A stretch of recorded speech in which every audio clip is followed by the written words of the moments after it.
Hi, folks. It's the afternoon of Wednesday, the 1st of May.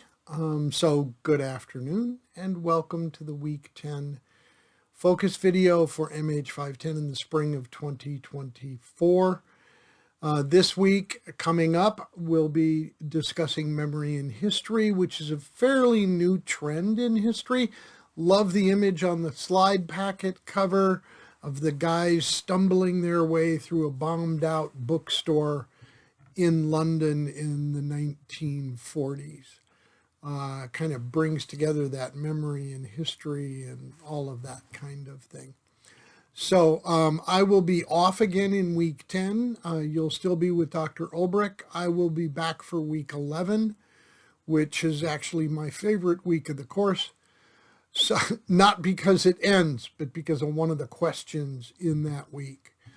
So off we go. As usual, there are two questions. The first question is beginning in the 1980s, but emerging more fully in the 1990s was a fruitful branch that grew out of postmodernism. The analysis of history and memory, how we remember, how that remembering changes over time, how we commemorate events in the past.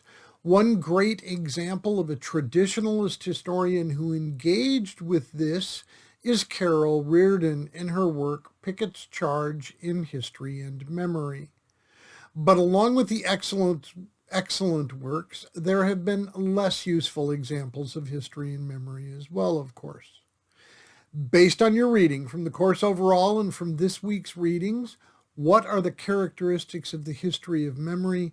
What strengths does the examination of memory bring to the field of history? And what weaknesses lie within this approach? Your second question is, to what extent and how does memorialization, the creation and preservation of monuments, fit into the school of history and memory? All right, so let's take a look at this first question. When considering the first question, oral history is an aspect, but it is not the only aspect of memory and history.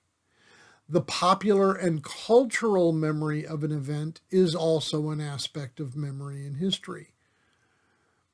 And the memorialization of an event is also an aspect.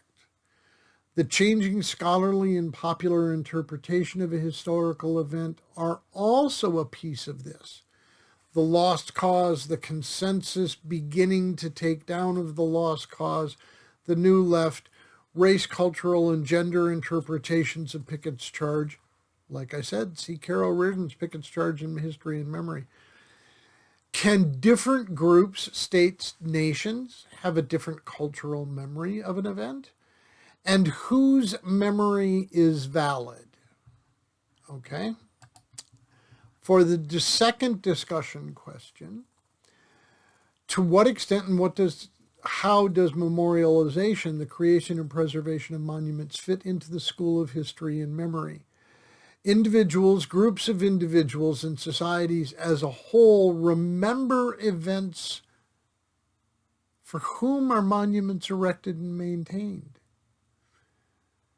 What is the proper approach as individuals, groups of individuals, and society as a whole develop and change in terms of monuments erected in the past? Is the proper approach the removal of objectionable monuments, or is it the contextualization of that monument the appropriate response to changing memories of the event on the part of individuals, groups of individuals, or society as a whole?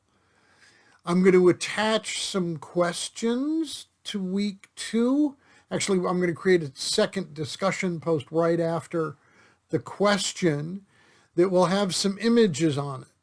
What do they tell us about how each of the countries chose to memorialize the deaths of their mostly young men in the First World War?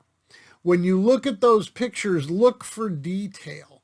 Look for the little details you see, because that is a real clue on what the people who designed the cemeteries in this case had on their mind and were trying to project as what they wanted the memory of those lost to be.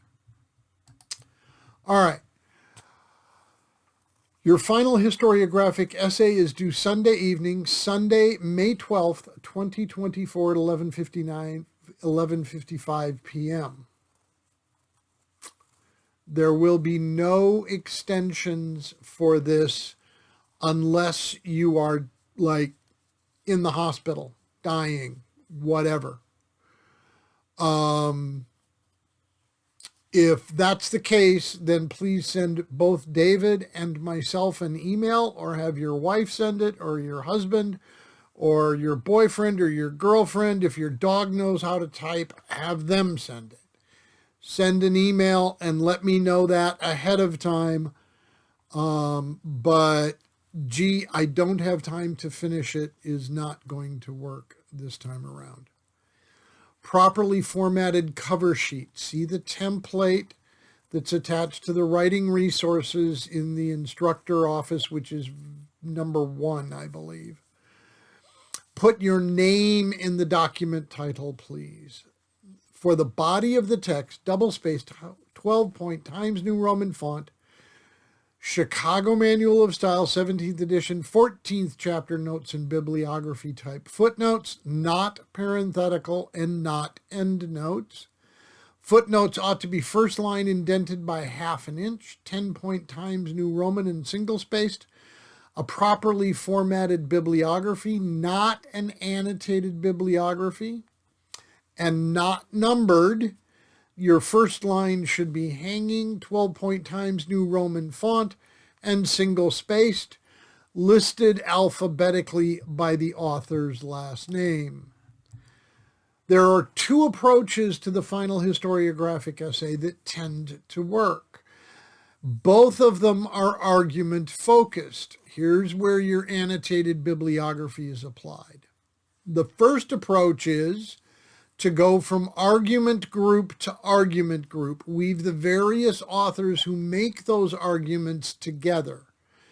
Then you can either address counter arguments immediately or treat them as separate arguments on the topic. Your thesis for this approach should be something along the line of: historians agree on topic XXX here and here, and they disagree there and there. The second approach that works is start with the earliest scholarly secondary historiography and trace the development of the topic and its changing interpretation over time. Your thesis for this approach would be something along the line of: the interpretation of topic XX has changed from a fill-in-the-blank interpretation to a fill-in-the-blank interpretation. Those are the 2 systems which work: argument to argument or chronology. What does not work is going author by author, title by title, and especially developing your own argument.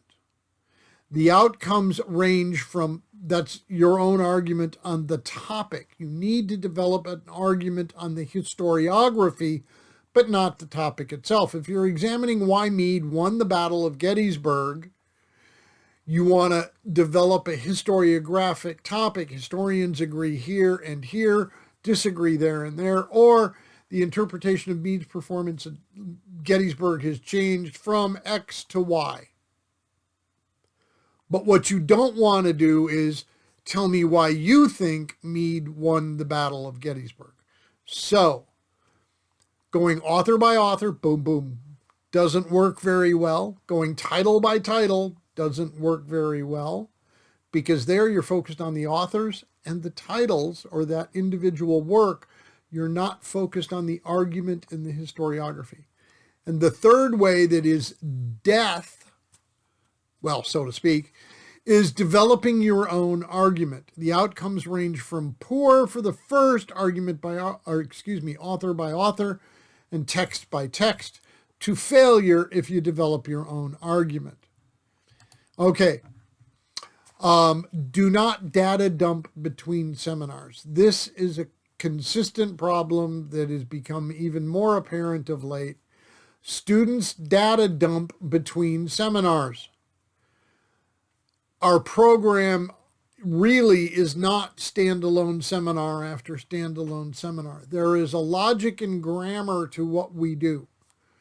So do not data dump what you learned in this seminar when you move to the next one. Do not forget your Chicago Manual of Style and all the little things I harp on and that David harps on. Continue to think about authors and readings in terms of schools, methods, subfields, and approaches. Okay, with that, y'all take care, stay safe, and I will see you around the campus, but it'll be a week or more. Bye.